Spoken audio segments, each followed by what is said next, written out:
Bem, antes de entrar no tema propriamente dito desta atividade do nosso movimento grevista, desta aula incluída como parte do nosso movimento grevista, algumas palavras sobre o nosso próprio movimento. Já foi dito aqui, né, já foi lido o documento, já foi comentado, mas também queria falar em meu próprio nome sobre isso. Né?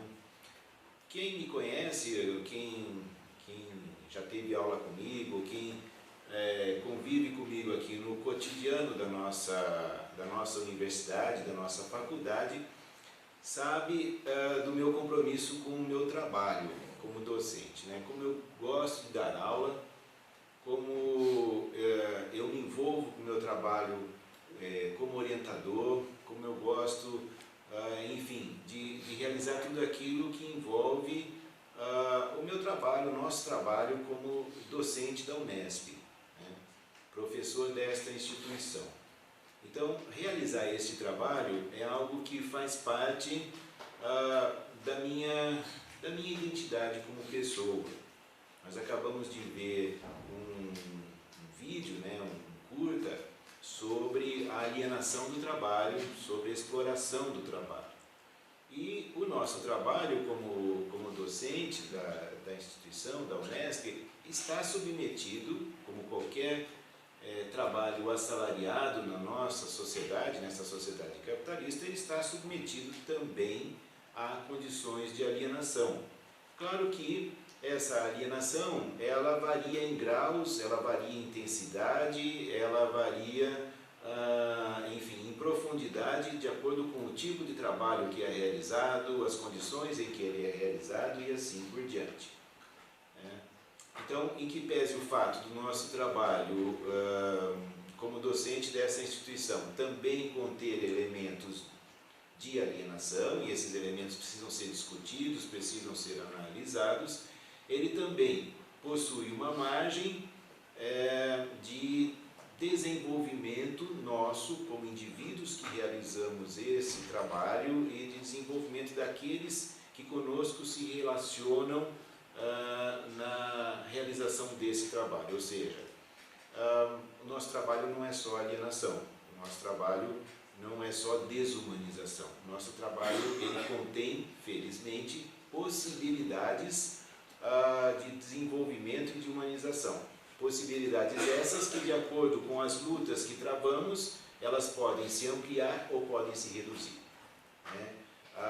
O grau maior ou menor de alienação no nosso trabalho, ele depende também das lutas que nós travamos, nós que eu digo docentes, alunos, funcionários desta instituição, da universidade pública, das lutas que nós travamos em defesa de uma concepção de um modelo de universidade, né? De uma concepção de universidade, universidade pública, universidade gratuita e uma universidade pública com um compromisso com a produção de um conhecimento comprometido com uma determinada visão de sociedade. Eu vou falar um pouco sobre isso, porque é o tema da aula, né, o tema da palestra, e também uma concepção de universidade pública comprometida com a socialização do conhecimento. Então, com a produção de conhecimento, com a discussão sobre o tipo de conhecimento que nós produzimos, para que produzimos, né? E também o compromisso com a socialização, ou seja, que esse conhecimento chegue ao maior número possível de pessoas, que então essa instituição seja uma instituição de difusão, de socialização do conhecimento.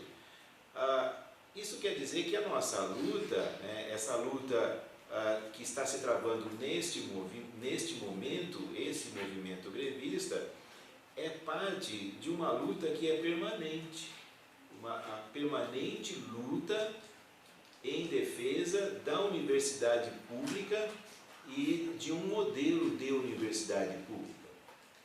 Essa luta, eu de alguma maneira participo dela com um grau maior de compreensão ou menor de compreensão, né, ao longo da minha trajetória, mas eu de alguma forma participo dessa luta desde que eu fiz a universidade na condição de aluno. Então, inclusive o professor Mazeu foi meu colega, né, como aluno. Nós estudamos na Universidade Federal de São Carlos e na década de 80, em agosto de 1980, eu ingressei na Universidade Federal de São Carlos para fazer o curso de Engenharia de Materiais. Aí, lá para o final do ano de 81, eu havia decidido que eu queria mudar de curso, que eu queria passar para a área de Ciências Humanas, que era uma perspectiva que eu já tinha anteriormente, mas que por razões circunstanciais acabei me decidindo pela engenharia, mas fazendo o curso de engenharia cheguei à conclusão que realmente não era aquilo que eu queria. E aí, a partir do ano de 82, eu fui me encaminhando para o curso de Pedagogia na Federal de São Carlos e fiz o curso de Pedagogia, terminei em 85, depois eu fiz o mestrado naquela universidade e depois entrei no doutorado na Unicamp, né? E entrei em 87, março de 87, mais ou menos, comecei o doutorado na Unicamp e em março de 88 eu comecei a lecionar como docente da Unesp. Inicialmente em Marília, comecei na Unesp de Marília em março de 88 e em julho de 89 eu me transferi aqui para Araraquara, para a FCL. Desde então eu estou aqui na Unesp de Araraquara. Então, já estou há 28 anos na Unesp, já sou docente da Unesp há 28 anos, mas se nós formos pensar, há mais tempo, né? Vamos somar 28 aí com mais 8, dá 36, há 36 anos eu estou dentro da Universidade Pública. A maior parte da minha vida eu passei dentro da Universidade Pública. Então, a Universidade Pública realmente está entranhada em mim. Faz parte da minha identidade, faz parte do que eu sou como pessoa, né? Então, lutar por essa universidade, lutar pela universidade pública é, no mínimo, uma questão de coerência com a minha história, com a minha trajetória, né? Lutar por essa universidade tem a ver com a minha própria identidade, com como eu me vejo como pessoa. Agora, eu não gosto de fazer greve. Nenhum de nós gosta de fazer greve.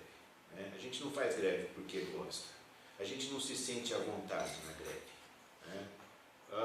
Nós fazemos greve quando as circunstâncias da luta em defesa da universidade pública não nos deixam outra alternativa, a não ser entrarmos em greve, né, para, se não alcançarmos tudo aquilo que almejaríamos para esta instituição, pelo menos alcançarmos alguma vitória em termos de resistência a forças que caminham na direção oposta a isso que eu estou chamando a universidade pública, ou seja, forças que caminham em direção à privatização e ao desmantelamento da universidade pública. Então, esta atividade, ela está intrinsecamente ligada ao movimento, ao que nós estamos fazendo, a luta em defesa da universidade pública, em primeiro lugar em defesa da Unesp, né, a instituição na qual nós estamos, mas não só da Unesp, a luta em defesa da universidade pública no estado de São Paulo e mais amplamente no nosso país, no Brasil, né? Bom, fechado então esse início, né, essa minha manifestação sobre o nosso movimento de greve, passo ao tema da fala, que está relacionado, como eu disse, ao movimento que estamos realizando, e o tema é o das relações entre educação, conhecimento e visão de mundo. Falarei aqui com vocês de uma forma mais, digamos assim, simples possível, né? Acho que muitos aqui são meus alunos, já me ouviram falar, já, enfim, conhecem algumas das ideias com as quais eu tenho trabalhado, mas outros não. E eu espero, então, que a minha fala seja acessível a todos. Para alguns, talvez, coisas que eu falarei serão repetidas, né? Já me ouviram falar, já estudaram, já leram coisas que eu escrevi, mas não faz mal ouvir novamente. E para outros, talvez, sejam coisas novas, espero me fazer é claro. Esse tema que eu trouxe para a nossa fala de hoje, ele está relacionado a estudos que tenham realizado, alguns individualmente, outros juntos com orientandos de iniciação científica, de mestrado, de doutorado, ou com colegas da área de educação, ou aqui da faculdade, ou de outros campos da Unesp, ou de outras universidades. Então, há já um material, um conhecimento acumulado em relação a esse tema. Mas eu vou citar só 2 textos, para quem tiver interesse. São textos mais ou menos recentes que eu produzi e que estão relacionados ao tema desta fala. Um deles foi publicado no ano passado com o título A Importância da Concepção de Mundo para a Educação Escolar. Está na internet, se vocês colocarem esse título, A Importância da Concepção de Mundo para a Educação Escolar, vocês localizam esse texto. O outro foi publicado neste ano, intitulado Relações entre Conhecimento Escolar e Liberdade.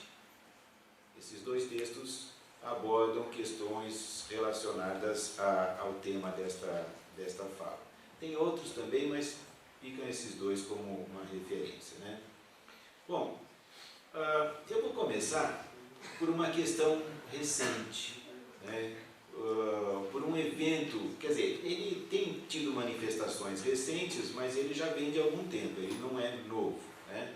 Que são essas iniciativas, algumas que já estão tomando forma de leis municipais ou estaduais, etc., que é um movimento que tem ocorrido aqui no Brasil no esforço por silenciar os professores, dos vários níveis de ensino, né? Mais acentuadamente ensino fundamental, ensino médio e ensino superior, mas também, por certo, que isso se estende até aos professores de educação infantil, no sentido de que é um movimento que tenta impedir a nós, professores, de exercermos influências que esse movimento considera perniciosas na formação das novas gerações. Então, existe um segmento desse tipo de movimento que defende o que eles chamam escola sem doutrina, ou escola sem doutrinação, escola sem... tem uma outra palavra que eles usam também, escola sem partido, escola sem doutrinação, não estou me lembrando, tem uma outra palavra que também eles usam, daqui a pouco eu me lembro, eu falo. Então tem a escola sem partido, ou a escola sem... não é doutrinação a palavra, ideologia? Bom, tudo bem, é mais ou menos algo semelhante à doutrinação, escola sem doutrina, mas daqui a pouco eu talvez me lembre a palavra. Escola sem partido, que é claro, né, é a ideia de que as escolas estariam difundindo concepções políticas, concepções ideológicas de esquerda, e consideram que então as escolas brasileiras estariam infectadas por professores de formação esquerdista, esquerdizante, né? E para esse tipo de movimento, eles não fazem muita distinção entre ser de esquerda, ser marxista, ser comunista, socialista. Para eles é uma questão que até se resume de uma forma bem simples: tem a cor vermelha de um lado e o verde e amarelo do outro. Então são os vermelhos de um modo geral, né?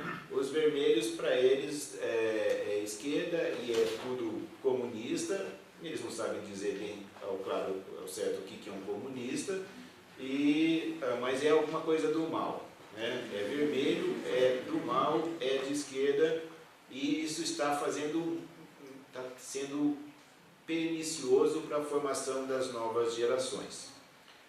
Junta-se a isso, então,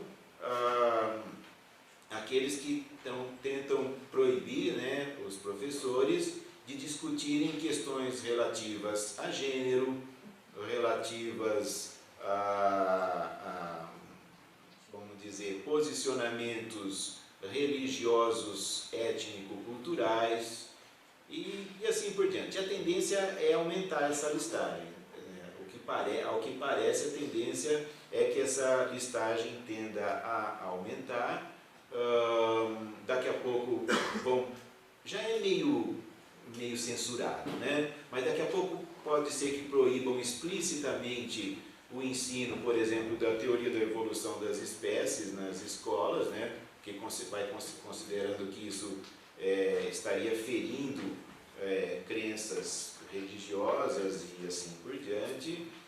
Mas, enfim, há um movimento extremamente conservador, reacionário, antidemocrático, autoritário, no sentido de proibição, né, que já, então, pode assumir a forma de lei, pode assumir a forma de incitamento para que os alunos denunciem os professores que, enfim, tragam à baila temas considerados perniciosos para a sua formação.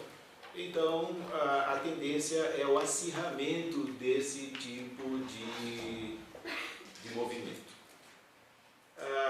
Então, eu vou começar por essa questão, que é, em um certo sentido, recente. Algumas coisas aí são eventos mais recentes, mas isso não vem de hoje, né? O embate ideológico, né? Então vamos começar assim, o embate ideológico na educação não é recente. Quando eu falo embate ideológico, eu estou me referindo ao embate entre visões de mundo, né? Não é recente. Na verdade, a educação, e aqui eu estou me referindo especialmente à educação escolar, embora não reduzindo a educação à educação escolar, né? A educação não se dá só na forma escolar, mas o objeto meu aqui, neste momento, é mais a educação escolar. Então, eu afirmaria que a educação escolar, em todos os seus níveis, desde a educação infantil até o ensino superior, graduação, pós-graduação, etc., sempre envolveu e sempre envolve embates, por vezes explícitos, outras vezes implícitos, entre diferentes, e não só diferentes, mas antagônicas visões de mundo.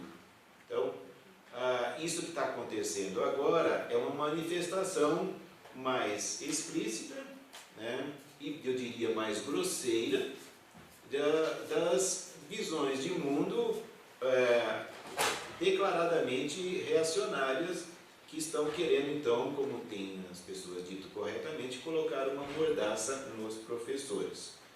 Mas, na verdade, essa tentativa que eles estão fazendo, ela está fadada ao fracasso. Por que está fadada ao fracasso? Porque é impossível fazer da educação escolar um processo despido desse embate entre diferentes visões de mundo. Sempre na educação escolar estamos trabalhando, saibamos disso ou não, com visões de mundo, né? O que eu chamo visão de mundo, né? Então, inclusive no texto que eu sugeri a leitura, eu usei a expressão concepção de mundo, e estou usando visão de mundo e concepção de mundo como sinônimos, né? Eu chamo visão de mundo ou concepção de mundo, como a própria expressão já indica, né? Uma visão que temos do que é a realidade da qual nós somos parte. Então, a visão ou concepção de mundo é uma visão sobre a sociedade da qual nós fazemos parte, é uma visão sobre a natureza, sobre as relações entre natureza e sociedade, é uma visão sobre o ser humano, é uma visão sobre o conhecimento e é uma visão sobre a vida humana e sobre nós, sobre as relações humanas, as relações sociais, e é uma visão também sobre nós mesmos, sobre o que nós somos como pessoas, como indivíduo, como personalidade. Tudo isso eu incluo nisso que estou chamando amplamente de concepção de mundo ou de visão de mundo. A educação, né, de alguma maneira, sempre interfere na nossa visão de mundo. Essa visão ela começa a se formar, claro, desde a infância, né, desde dos ambientes familiares ou os ambientes de relacionamentos mais pessoais que travamos já no início da nossa vida, desde a infância, e ela vai se transformando, a visão de mundo ela se transforma ao longo da nossa vida, a partir tanto das nossas experiências pessoais, das vivências, das atividades que realizamos, das relações que travamos, como também ela se transforma porque nessas atividades e nessas nossas experiências como seres sociais, como seres culturais, nós vamos incorporando conhecimentos, ideias, valores produzidos pela humanidade ao longo da história e que chegam até nós, seja de forma assistemática, pelo cotidiano, pelos meios de comunicação, pelos contatos pessoais, nos chegam elementos, ideias, conceitos, preconceitos, valores, atitudes, comportamentos em relação ao mundo, à vida, às pessoas, à sociedade e a nós mesmos, e a gente vai formando isso, formando de uma maneira, digamos, espontânea, a gente vai absorvendo tudo isso. Agora, as transformações dessa visão de mundo que todos nós temos, né, elas podem caminhar em direção a um processo por meio do qual nós vamos nos tornando mais conscientes da nossa visão de mundo. Nós vamos nos tornando mais conscientes do que nós pensamos em relação ao mundo, como nós agimos em relação ao mundo, como nós nos posicionamos. E nós podemos também, aos poucos, nos tornarmos mais conscientes das várias fontes e das raízes, das origens da nossa concepção de mundo. Porque a concepção de mundo, embora, por um lado, ela seja individual, e cada um de nós tem a sua visão de mundo, ela é individual. Por outro lado, essa visão de mundo individual, ela também faz parte de concepções que são coletivas. Concepções, visões de mundo que são compartilhadas por coletivos, que podem ser coletivos de menores proporções, por exemplo, a família, mas podem ser coletivos mais amplos, né? Chegando à questão da própria classe social. Nós vivemos numa sociedade dividida em classes, então nós estamos ligados à questão da classe social e, no limite, ao gênero humano no seu todo. Então,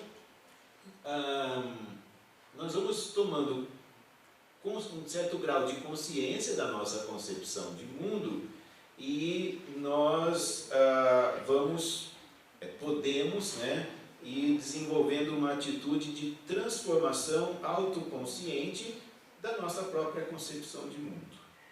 Mas isso também está relacionado ao processo de aquisição de conhecimento, né? Porque a educação, aqui eu vou entrar numa discussão que, para quem está familiarizado com discussões no campo da educação e também estudos de história da educação, sabe que não é recente, não é nova uma discussão que existe nos meios educacionais que tende a distinguir dois processos na educação, né? Um seria o processo de ensinar, seria o ensino, e o outro seria educar. Então, educar ou ensinar. E há quem tenda a contrapor essas duas coisas. Há quem tenda a considerar que ensinar seria algo mais restrito. Ensinar seria, por exemplo, ensinar matemática, ensinar biologia, ensinar língua portuguesa. Então isso seria ensinar. E tende-se a considerar esse processo como algo mais restrito, mais técnico, né? E alguns então consideram que isso não teria um impacto muito grande em termos educativos, ou seja, em termos da concepção de mundo, nossa visão de mundo, né? Seria como assim, bom, eu sou professor de matemática, eu estou aqui para ensinar matemática, eu sou professor de língua portuguesa, estou aqui para ensinar língua portuguesa, ou biologia, ou química e assim por diante, mas isso daí se limita ao domínio de um determinado tipo de conhecimento, sem entrar em questões ligadas a como cada um de nós se posiciona em relação ao mundo, à vida, à sociedade, etc. Aí, então, tem as pessoas que criticam esse tipo de visão e afirmam que ela é alienante, que ela é restritiva, que é uma visão muito limitada do que seja o processo educativo e que, ao invés de nos preocuparmos com o ensino, nós deveríamos estar mais preocupados em educar.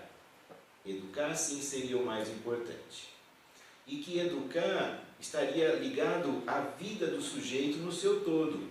Educar estaria ligado à totalidade do que a pessoa é como indivíduo, como personalidade, como ser social.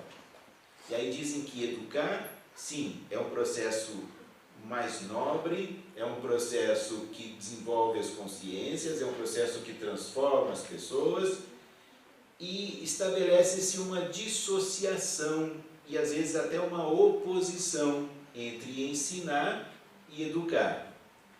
Levando isso a as últimas consequências, há quem inclusive faça uma acentuada distinção entre ser professor e ser um educador, né?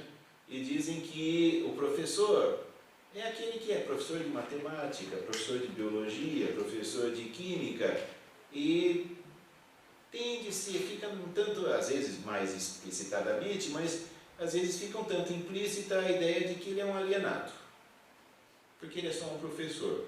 Afinal, ele só ensina química, ele só ensina matemática, ele só ensina biologia. Agora, nobre seria a tarefa do educador. O educador já não estaria preocupado em ensinar. Às vezes até ele considera que ensinar é algo que deva ser, quando no máximo, evitado, né? Porque o melhor seria educar, e educar seria fazer com que as pessoas se desenvolvam livremente. E esse desenvolvimento livre, né, ele sim propiciaria a transformação da concepção de mundo de cada um, no sentido do pleno desenvolvimento, do alcance da plena liberdade, da plena realização, da livre realização como ser humano. Eu faço parte de uma linha de reflexão, de um grupo de educadores, né, de pessoas que pensam a educação, que vão numa visão diferente. Nós consideramos que é um equívoco essa separação entre ensinar e educar. E que é um equívoco essa separação, essa distinção entre o educador e o professor, né?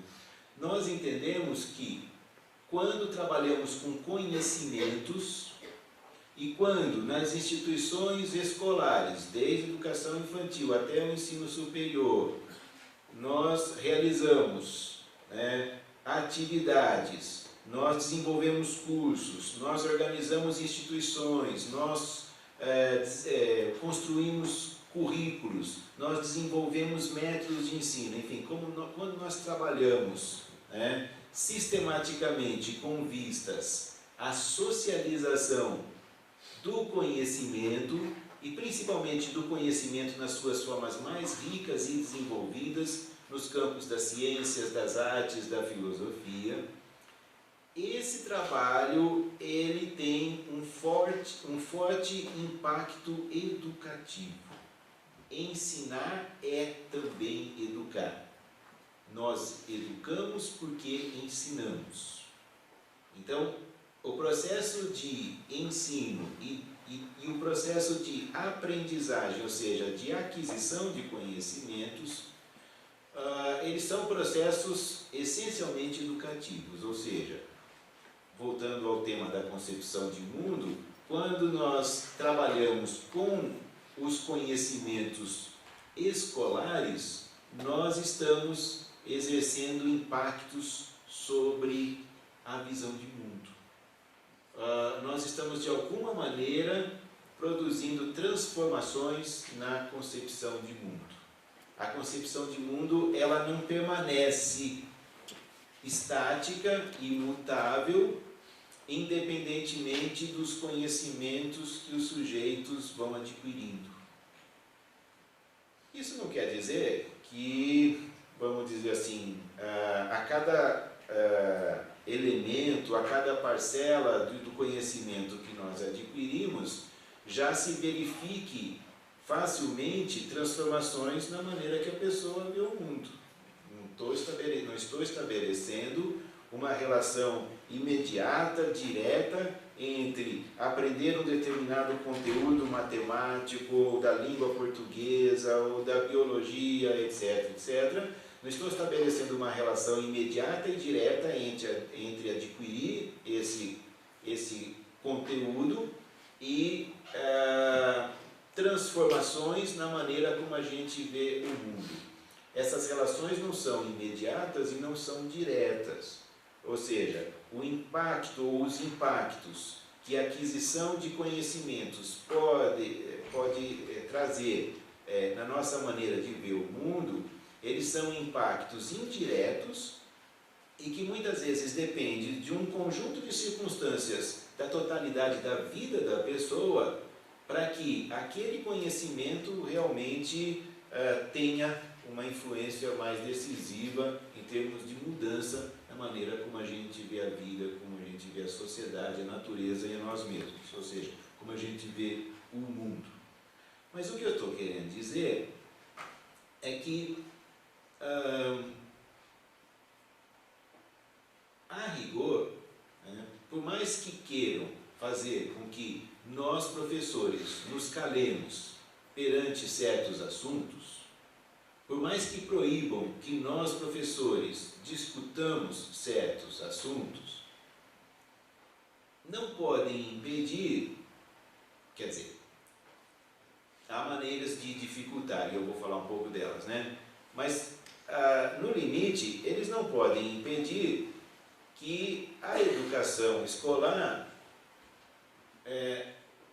continue a transmitir conhecimentos, quer dizer, assim, não pode impedir totalmente, porque para impedir totalmente, a forma é fechando as escolas. E sempre há tentativas também nesse sentido, que nós estamos falando aqui de luta de classes, eu acho que eu preciso acrescentar um elemento aqui à minha análise. Nós estamos falando de educação escolar na sociedade dividida em classes. Então, nós não estamos falando da mesma educação escolar para as diferentes classes sociais.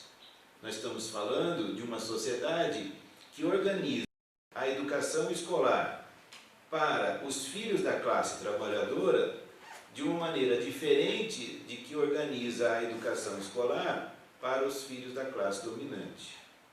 Há elementos comuns, há aspectos comuns a essa educação escolar? Sim, há aspectos comuns. Mas a maneira como se estrutura a educação escolar para as elites e para os filhos da classe trabalhadora é diferente em muitos aspectos importantíssimos, né? E no que se refere à escola pública, ou seja, a escola para os filhos da classe trabalhadora, há uma luta por parte da classe dominante e dos intelectuais alinhados de maneira mais explícita ou menos explícita aos interesses da classe dominante, ou seja, a ideologia dominante. Há uma luta no sentido de que a escola pública se enfraqueça cada vez mais, e esse enfraquecimento da escola pública, ele acontece de diversas maneiras, né? Uma delas é bem conhecida, né? É claro, a não valorização do professor da escola pública, que passa pelas condições de trabalho, pelo salário, pela precariedade, enfim, pela precarização das condições de trabalho do professor da escola pública. Então passa por uma série de circunstâncias de desvalorização dessa figura central da educação escolar, que é o professor, dessa figura central da escola pública, que é o professor da escola pública. Bom, mas além da desvalorização do professor, uma outra forma de enfraquecimento da escola pública é pela via do enfraquecimento dos conteúdos, do conhecimento trabalhado na escola pública. Se a gente analisar ao longo da história da educação pública no Brasil, nós veremos esses movimentos, essa luta permanente, essa luta constante, chegando a momentos em que beira-se a destruição da escola pública, beira-se ao fim dessa instituição. Mas como esse é um processo que não é calculado matematicamente, assim, não tem tanta precisão nesse cálculo por parte dos envolvidos nessa luta, e principalmente dos envolvidos na perspectiva da classe dominante, né? Às vezes eles se dão conta de que levar no limite a destruição da escola pública traz problemas para a própria situação de classe dominante e da governabilidade da sociedade, né? Então recua-se e adotam-se medidas buscando certos paliativos para, digamos assim, diminuir as condições de precariedade da escola pública. Então acionam-se programas, acionam-se políticas, acionam-se medidas que, num primeiro momento, visariam diminuir, né, o estrago causado na escola pública. Apenas a título de exemplo, vejam-se as discussões, as medidas, os programas, etc., em torno da questão do analfabetismo, da alfabetização, da produção do analfabetismo dentro da escola brasileira, dentro da escola pública. Então, isso é um indicador. A discussão em torno ao analfabetismo e à alfabetização, a precariedade da alfabetização na escola pública é um indicador, né, que expressa bem essa luta que se trava em torno à questão da difusão, da socialização do conhecimento pelo sistema público educacional brasileiro. Isso não ocorre só no Brasil, mas estou falando brasileiro porque estou aqui mencionando a nossa realidade nacional, né? Então, há uma luta em torno também aos conhecimentos, aquilo que se ensina ou que se deixa de ensinar na escola pública.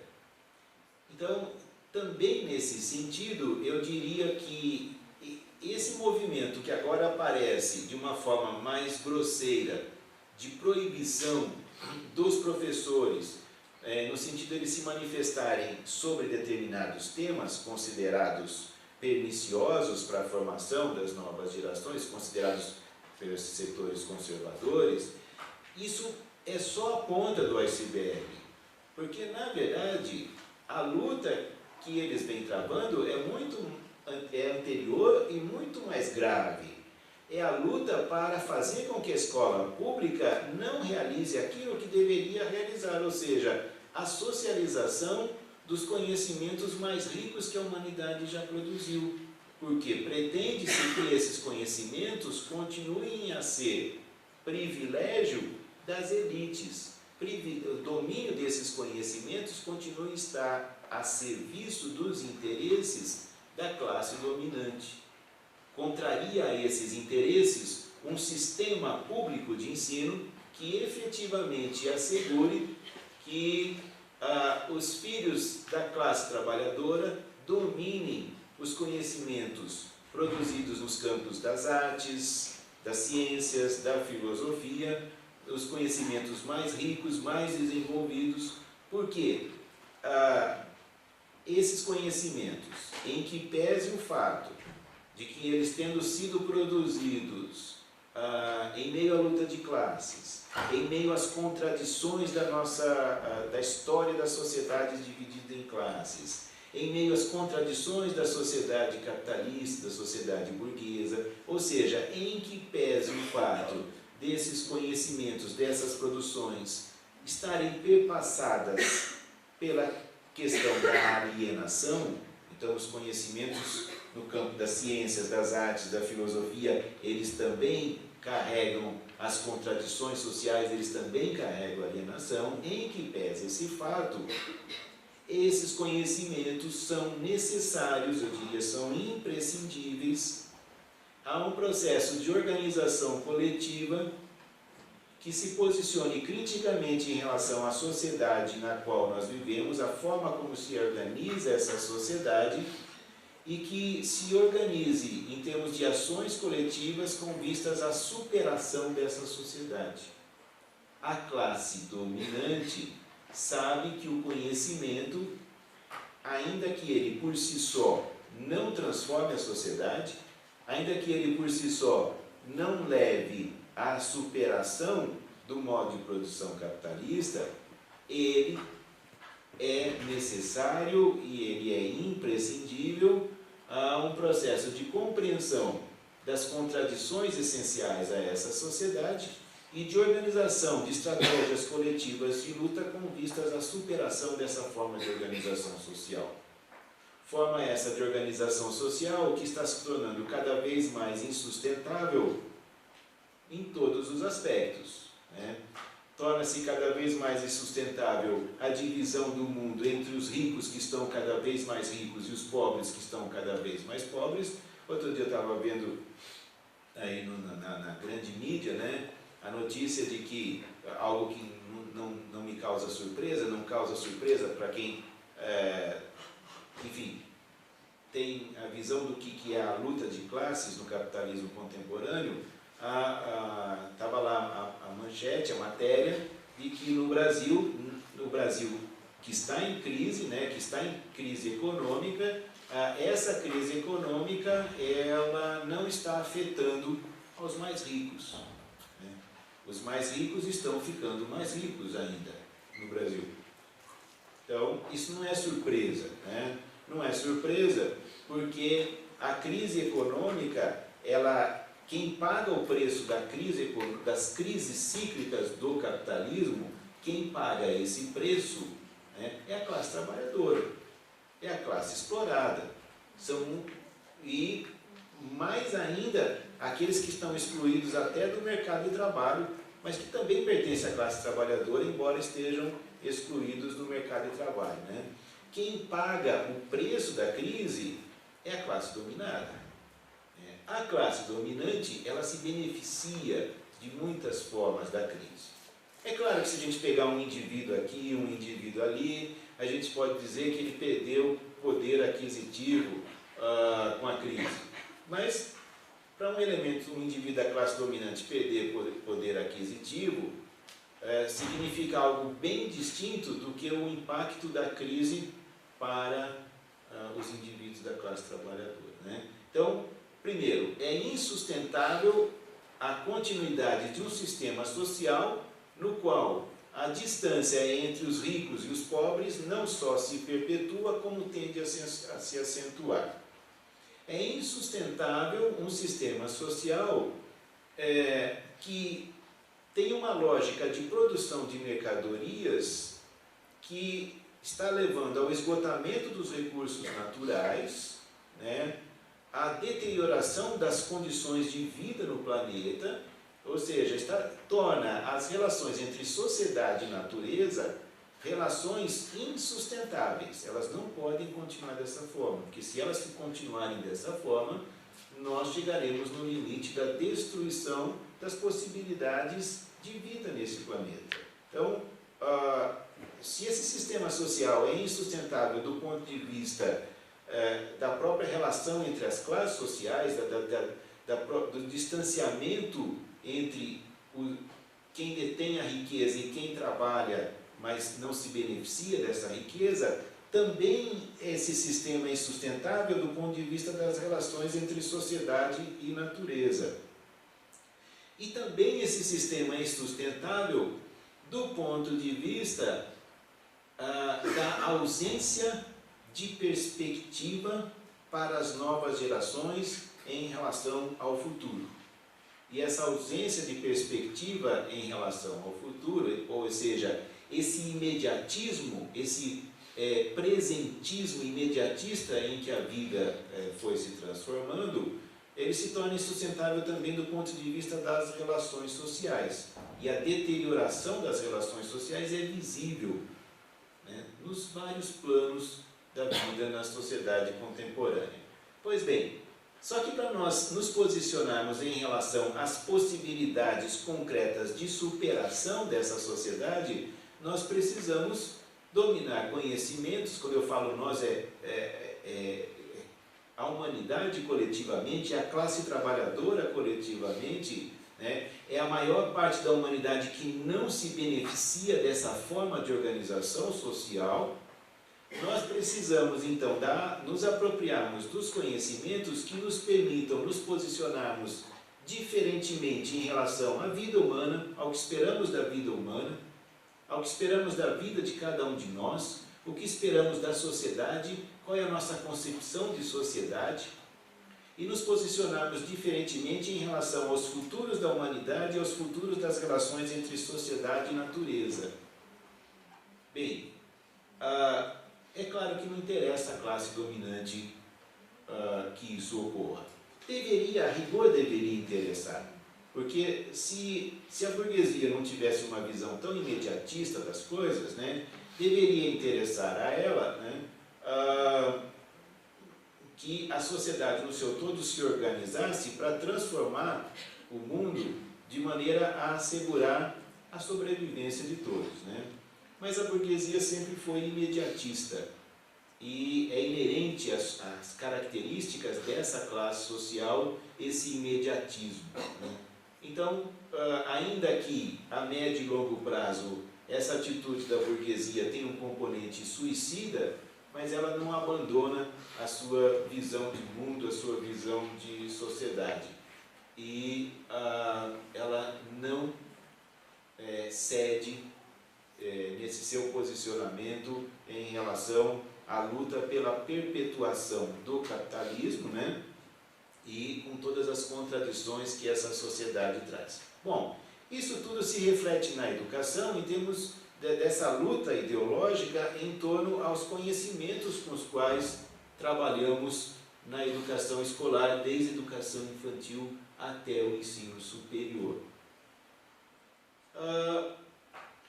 É muito importante que nós, educadores, nos nossos estudos, nas nossas discussões, nos nossos movimentos, avancemos no sentido de discussão e de transformação da visão que nós temos das relações entre educar, isto é, ensinar as novas gerações nas instituições escolares, e o tipo de visão de mundo que nós estamos tentando defender quando ensinamos aquilo que ensinamos.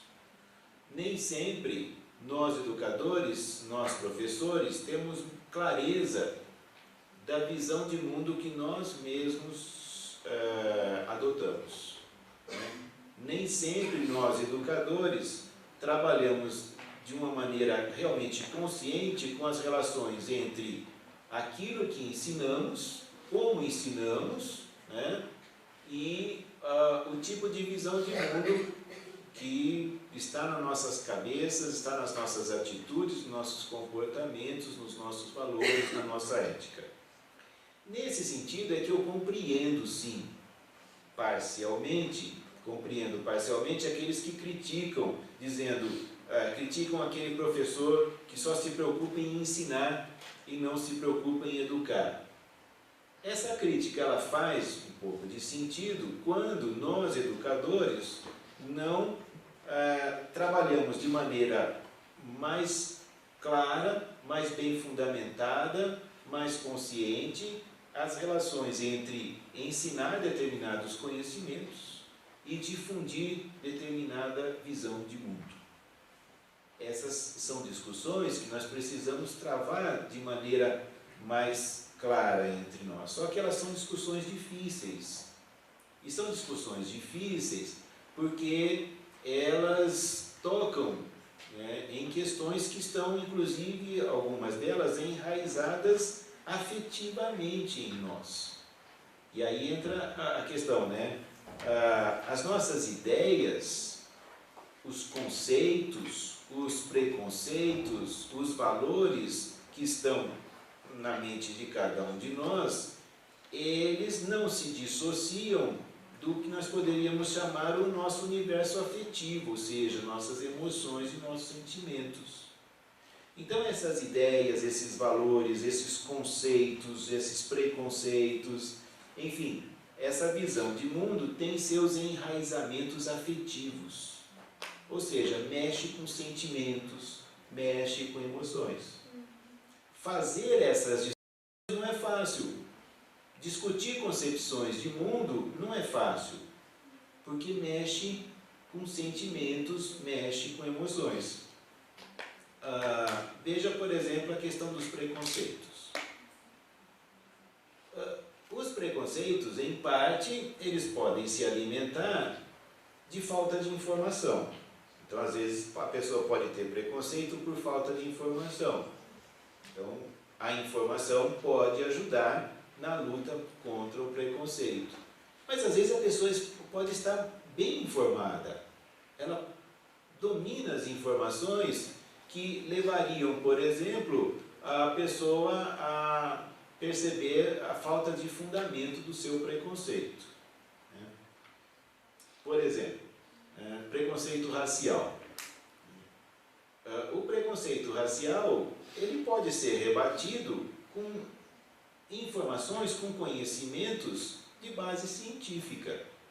Um deles, né, é o fato de que é uma teoria científica já bastante bem fundamentada, a teoria de que a nossa espécie, o Homo sapiens, tem uma origem. A origem é no continente africano, e do continente africano o Homo sapiens foi se espalhando pelo mundo. Tem a outra teoria da origem em vários pontos da Terra, mas essa teoria é menos aceita. A teoria mais aceita pelos cientistas é de origem do Homo sapiens no continente africano e o Homo sapiens, essa nossa espécie, se espalhando pelo mundo. Ou seja, o nosso ancestral é o mesmo. Nós todos viemos da África. Então, quando as pessoas dizem assim, mas o Brasil tem uma influência africana. A rigor, né? Se a gente for mais atrás na história, né? O Homo sapiens, todo ele tem influência africana simplesmente pelo fato de que a espécie surgiu na África. Então, o preconceito racial, se ele se fundamentar em ideias de que nós pertenceríamos a espécies diferentes, ele cai por terra por aí. Se ele partir da ideia de que nós temos origens diferentes, ele já cai por terra por aí, porque na verdade nós temos a mesma origem. Nós somos todos da mesma espécie, somos seres humanos da mesma espécie. O nosso código genético no essencial é o mesmo, né? Bom, mas há outros argumentos contra o preconceito racial, há outras informações, conhecimentos científicos. Mas, mesmo que a pessoa tenha acesso a isso, muitas vezes ela mantém o preconceito. Aí a pergunta seria, por que o conceito nem sempre vence o preconceito? Nem sempre o conceito vence o preconceito. Por quê? Porque o preconceito tem um enraizamento afetivo emocional. Há raízes emocionais, há raízes afetivas do preconceito. Então, para abalarmos o preconceito, para superarmos o preconceito, nós precisamos mexer com essas raízes emocionais. Isso muitas vezes é doloroso. É doloroso mexer com as raízes emocionais das crenças das pessoas. Outro exemplo é a discussão sobre crenças religiosas. é um tema delicadíssimo, porque as pessoas muitas vezes se sentem pessoalmente agredidas com certas colocações no campo das discussões sobre questões religiosas. Tanto é delicado que em muitas famílias as pessoas já avisam: aqui não se discute nem religião nem política. Na hora do almoço não quero saber de discutir nem religião nem política. Essa discussão só dá briga. Mexe com questões que são de ordem emocional. Bem, só que nós somos professores. Nós deveríamos estar preparados para discutirmos questões relativas à visão de mundo, às visões de mundo, claro, com respeito, sempre com respeito às opções individuais, às escolhas individuais, sempre com respeito à livre escolha que o indivíduo deve ter em relação ao que ele acredita ou deixa de acreditar, a que tipo de concepções ele pretenda se filiar ou se distanciar. Então, esse respeito é uma premissa indiscutível, mas o respeito às opções individuais, ele não é abalado pelo fato de estabelecermos discussões racionalmente fundamentadas, teoricamente consistentes, sobre as visões de mundo, sobre as concepções de mundo, né? Então, essas discussões, eu diria que ainda são muito incipientes em nosso meio, no meio dos educadores. Nós ainda precisamos avançar muito, nós teremos ainda muito terreno, muitos obstáculos a superar, muito terreno a percorrer, um caminho aí que não é simples para avançarmos nesse sentido, né? Mas o que nós não podemos abrir mão, e acho que é isso que une muitas pessoas, é um dos elementos que une as pessoas em defesa da escola pública, o que nós não podemos abrir mão é de que o conhecimento é um patrimônio da humanidade. Os conhecimentos constituem um patrimônio da humanidade. Então, que a pessoa possa discordar de uma teoria científica, bem, é um direito de todo mundo. Mas para ela discordar, primeiro ela precisa conhecer, dominar aquela teoria científica. Que ela possa se posicionar negativamente em relação a certas produções artísticas, é um direito dela. Mas para ela se posicionar negativa ou positivamente em relação a essas produções artísticas, primeiro ela tem que ter a oportunidade de conhecê-las. Que a pessoa possa se sentir mais atraída ou menos atraída por uma determinada teoria filosófica, né? Isso é uma questão, sim, de escolha, de posicionamento individual, que deve ser respeitado, mas cabe à escola socializar tudo isso. Porque se nós não socializarmos tudo isso, nós estaremos, a priori, impedindo as pessoas de se posicionarem. E como é que elas vão se posicionar em relação a algo ao qual elas sequer têm acesso, sequer têm conhecimento? Pior ainda, sequer têm informação. Porque o conhecimento é muito mais do que ter informação.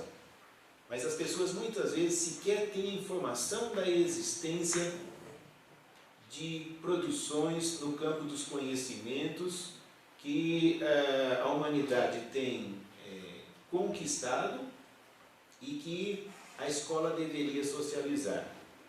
Essa é uma luta em defesa da escola pública. É a luta para que a escola pública, o sistema escolar público, se torne um sistema que efetivamente permita às pessoas terem acesso a esses conhecimentos, sabendo que isso terá impacto sobre a visão de mundo das pessoas, e sabendo que nós, professores, não temos como nos omitir em relação às determinadas discussões.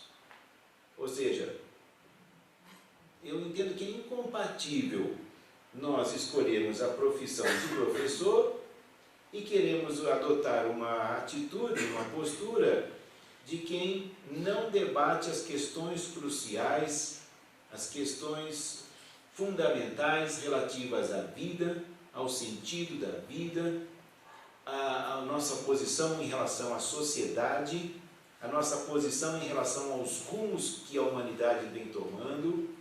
Ou seja, é incompatível querer ser professor e adotar uma posição ideologicamente neutra. A gente pode até tentar fazer isso, mas a gente não consegue. A pessoa, cedo ou tarde, de um jeito ou de outro, ela se posiciona. Ela se posiciona em relação à sociedade, ela se posiciona em relação ao capitalismo, ela se posiciona em relação ao socialismo, ela se posiciona em relação às relações entre sociedade e natureza, ela se posiciona em relação ao que é a vida humana, qual é o sentido da vida. Aliás, para falar em sentido da vida, também fica uma outra sugestão. Não é um texto, é uma palestra minha que tem no YouTube sobre marxismo, educação e a construção do sentido da vida, onde eu faço um pouco dessa discussão. Nós podemos, às vezes, até tentar não entrar nessas questões, porque elas são delicadas, porque elas são, às vezes, espinhosas, porque elas envolvem, sim, conflitos. Mas ser professor é incompatível com a atitude de neutralidade. Porque, no limite, nós acabaremos, por meio dos conhecimentos que ensinamos, difundindo determinados elementos de determinadas visões de mundo. Penso que é melhor fazermos isso de maneira consciente, ou seja, cada um de nós como professor saber, bom, o que eu estou ensinando, por que eu ensino isso e que relações eu vejo entre isso que estou ensinando e a visão de mundo que me parece aquela que melhor contribuirá para a formação das novas gerações. E aí eu volto ao início da minha fala, né? Eles podem proibir este assunto, podem proibir aquele assunto, né? Essas proibições em geral tendem a não ser muito bem sucedidas, né? Felizmente. Mas vamos dizer que mesmo que eles consigam proibir e que mesmo que, vamos imaginar hipoteticamente, que nós fiquemos impedidos de tratarmos de certos assuntos. É claro que nós, quando eu digo fiquemos, eu também estou generalizando, né? Há instituições nas quais os professores já estão proibidos de tratar determinados assuntos. Há instituições de ensino superior, ensino médio, ensino fundamental, nas quais os professores já não podem tratar de certos assuntos, né? Há instituições privadas e públicas nas quais os professores são proibidos, por exemplo, de escolherem como que eles vão ensinar certos conhecimentos aos seus alunos. Eles têm que adotar uma linha que é imposta por aquela instituição. Há instituições nas quais os professores estão proibidos mesmo de tratar de certos assuntos, de falar de certos nomes, de certos autores, de mencionar certas palavras. Estão proibidos. Ou porque vão perder o emprego, se eles falarem, né? Ou porque as reações de censura e de punição serão bastante grandes. E há outras em que eles não são proibidos. Mas, na verdade, todo o processo de difusão ideológica em favor a determinadas concepções faz com que os próprios professores, né, então, considerem que não devam abordar certos temas, não devam tocar em certas questões, porque isso seria influenciar negativamente a formação das novas gerações. Então, sim, existem proibições já na nossa sociedade, algumas que funcionam efetivamente, outras que são de alguma forma ou de outra dribladas, digamos assim, por alguns professores, Mas vamos supor que esse processo de proibição, ele se generalize e que, vamos apenas hipoteticamente supor, que conseguissem proibir a todos nós, professores, de tocarmos em certos assuntos que seriam considerados assuntos de doutrinação política, né, assuntos, enfim, que influenciariam perniciosamente a formação das crianças, a formação dos jovens, a formação das novas gerações. Vamos supor que conseguissem fazer isso. Bom, não adianta. O que eu estou dizendo é que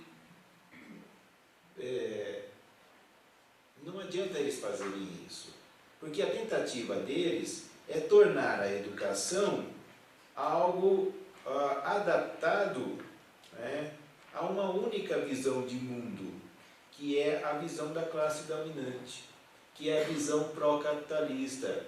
E dentro da visão pró-capitalista, os setores ainda mais reacionários, mais conservadores, né, tentam então adaptar a uma visão, digamos, burguesa, conservadora do mundo, da vida, da sociedade. Então, nem é das visões burguesas, digamos, mais liberais.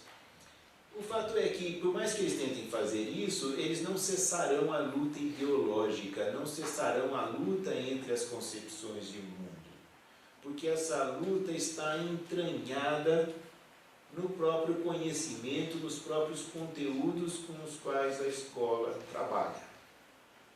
Então, o que eles podem obter mais êxito é na linha do que já vem fazendo há mais tempo, que não é pela linha tanto da proibição, mas é pela difusão de certas ideias no campo pedagógico que relativizam todo e qualquer conhecimento, dizendo que tudo é relativo, e que então nós não temos realmente conhecimentos mais ricos e desenvolvidos a ensinar às novas gerações. Ideias pedagógicas que dizem que o professor não deve estar na escola com o objetivo de ensinar, porque ensinar é uma coisa tradicional, ultrapassada, conservadora, retrógrada, alienante, que o professor deve ir para a escola com um outro espírito, é o espírito de ser parceiro do aluno no processo de construção livre do conhecimento, de desenvolvimento espontâneo, e defender, então, concepções que desempenhem na educação escolar aquilo que, num dos meus textos, eu usei a imagem do cavalo de Troia, né? Então, são concepções que seduzem aos educadores, que são trazidas para a educação como se fosse algo bastante progressista, avançado, mas que acaba resultando, na realidade, em destruição da própria essência da educação escolar, que é a socialização do conhecimento. Então, esse pessoal, né, que está querendo tapar o papel da escola pública no sentido de avançarmos para uma sociedade melhor que a sociedade capitalista, uma sociedade que supere os problemas incontornáveis do capitalismo, esse pessoal que quer lutar em termos de uma eternização do capitalismo, né, se eles estudarem um pouquinho mais sobre as teorias pedagógicas, sobre as ideias pedagógicas, eles verão que serão melhor beneficiados nos seus interesses se alinhando a essas pedagogias pseudamente progressistas, mas que na prática acabam contribuindo, isto sim, para o esvaziamento da escola pública, né? E o que nós estamos lutando quando defendemos a universidade pública, quando defendemos a escola pública, é lutando na direção oposta. É lutando para que a instituição escolar pública da educação infantil ao ensino superior não abra mão da nossa tarefa de socializar as ciências, as artes e a filosofia. O conhecimento nas suas formas mais ricas. Nós não podemos abrir mão disso. E nós queremos fazer isso porque queremos, sim, participar ativamente do embate entre as diferentes visões de mundo. Me parece que está muito ligado a esse movimento que nós estamos fazendo neste momento de defesa da universidade pública. Não quero dizer que as pessoas que participam desse movimento estejam conscientes de todo esse processo. Não necessariamente o estão, né? Mas eu diria que o espírito de defesa da instituição pública é exatamente o espírito de defesa do bem público. E o conhecimento deve ser um bem público, ele não deve ser um bem apropriado de maneira privada, como preconizam os defensores da lógica do mercado. Então, obrigado pela atenção, pela presença também.